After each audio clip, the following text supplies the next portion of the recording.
A'udzubillahi minasyaitonirrajim. Bismillahirrahmanirrahim. Assalamualaikum warahmatullahi wabarakatuh. Semangat pagi murid-murid, jumpa lagi dengan Pak Fadli. Insya Allah kita akan melanjutkan pembahasan materi kita, mata pelajaran budaya kerja bab 5 KBM kedua. Sebelum kita mulai, seperti biasa kita mari berdoa terlebih dahulu dengan melafazkan surah Al-Fatihah. Yang muslim dan yang non muslim silahkan berdoa menurut agamanya. Lillahi ta'ala Al-Fatihah. A'udzubillahi minasyaitonirrajim. Bismillahirrahmanirrahim. Alhamdulillahirabbil alamin. Arrahmanirrahim. Maliki yaumiddin. Iyyaka na'budu wa iyyaka nasta'in. Ihdinas siratal mustaqim. Shiratal ladzina an'amta 'alaihim ghairil maghdubi 'alaihim waladdallin. Amin. Baik. Lanjutan yang kemarin ya, KBM 1, sekarang KBM kedua.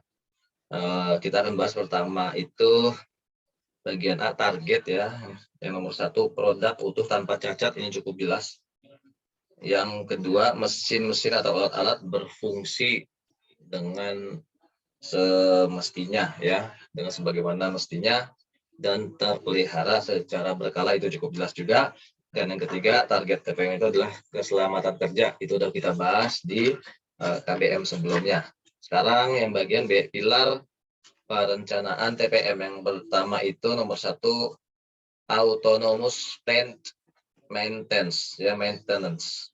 Ya, maksudnya itu nomor 1 adalah perencanaan perawatan yang sifatnya otonom, yang diberikan kewenangan, yang bisa bekerja dengan sebaik-baiknya dan juga bisa dipercaya begitu. Kalau istilahnya Kiai Haji Jainuddin M.Z. Almarhum, etika otonom begitu ya. Kemudian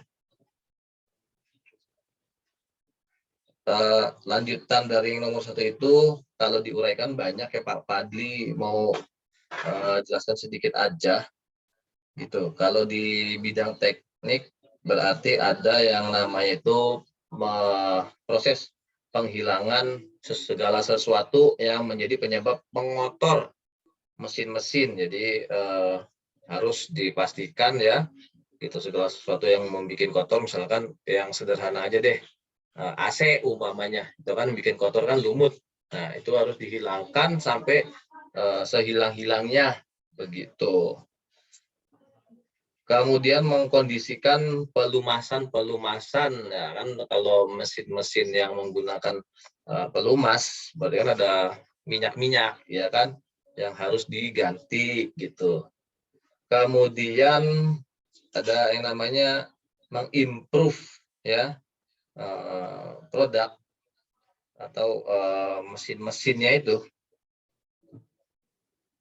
yang berupa mengupgrade spare part yang udah nggak layak ya, udah lemah atau kurang baik. Nggak cuma spare part aja, tetapi komponen-komponen atau segala sesuatunya yang emang sudah nggak maksimal lagi, udah menurun kekuatannya, berarti mesti ada yang namanya langkah improve atau perbaikan begitu. Itu dari penjelasan dari yang nomor 1 ya. Kemudian nomor 2, fokus improve, itu memfokuskan berbagai macam peningkatan. Tentu di sini ada peningkatan kualitas, di samping itu juga peningkatan kuantitas ya, jumlah produk. Misalkan ada banyak yang mengkonsumsi ya produk yang dihasilkan, berarti kan keuntungan atau pendapatan juga semakin meningkat begitu.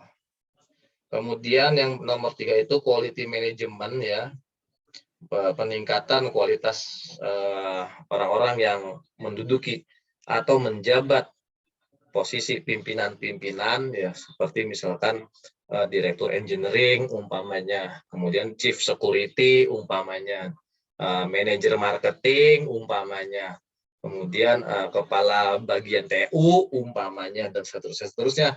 Nah, itu diadakan yang namanya pembinaan secara berkesinambungan ya, supaya kualitas dari para manajemen itu kan berarti pemimpin gitu. Manajemen diartikan kepemimpinan, maksudnya para pemimpin gitu, pimpinan-pimpinan yang berkolaborasi.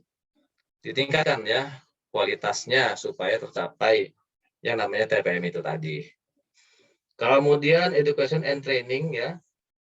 Ini berarti diklat udah kita bahas pada KBM ke-1. Kemudian safety, health, environment. Bisa juga disingkat SHE atau HSE gitu. Apa itu?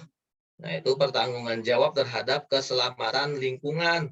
Gitu. Ini produk-produk yang kita hasilkan apakah ada AMDAL-nya enggak nih? Ada analisis mengenai dampak lingkungan enggak? Kan orang bilangnya AMDAL gitu.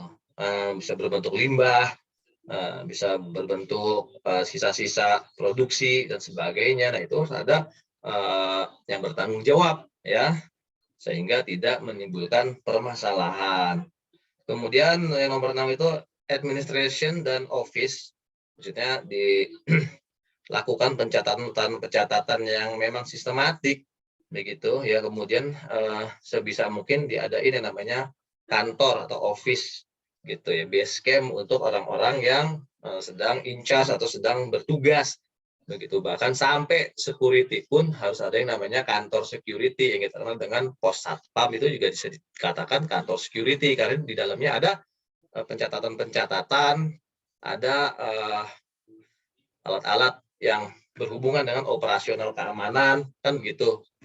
Itu untuk semua section atau semua departemen begitu, harus ada administrasinya dan office-nya. Dan yang ketujuh yaitu quality product, ya tentu produk yang berkualitas. Ini sudah cukup jelas, nggak perlu diuraikan lagi. Sekarang yang terakhir, manfaat diterapkannya TPM ya. Yang pertama adalah budaya bisnis yang berkelanjutan gitu. Ya kita tahu pernah dibahas sebelumnya bahwa kalau bisa mah kita punya perusahaan itu jangan cuman itu aja, bener nggak? Gitu. Kita buka cabang di kota A, misalkan pusatnya di Jakarta, kita buka cabang di Tangerang. Udah bisa beroperasional, tambah lagi, kita buka lagi cabang di Depok, di Bekasi, di Karawang, di Banten, di Lampung, di Kalimantan, dan seterusnya. Sampai-sampai punya yang namanya anak perusahaan, kan pengen begitu ya. Itu ditinjau dari manfaat kalau kita menerapkan yang namanya TPM, budaya bisnis berkelanjutan.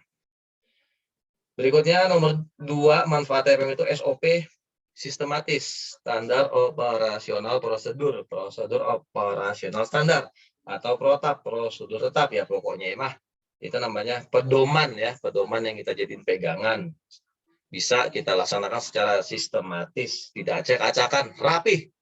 Ya, mulai dari awal sampai akhir rapih. Begitu terus. Kemudian nomor 3, peningkatan kualitas perilaku.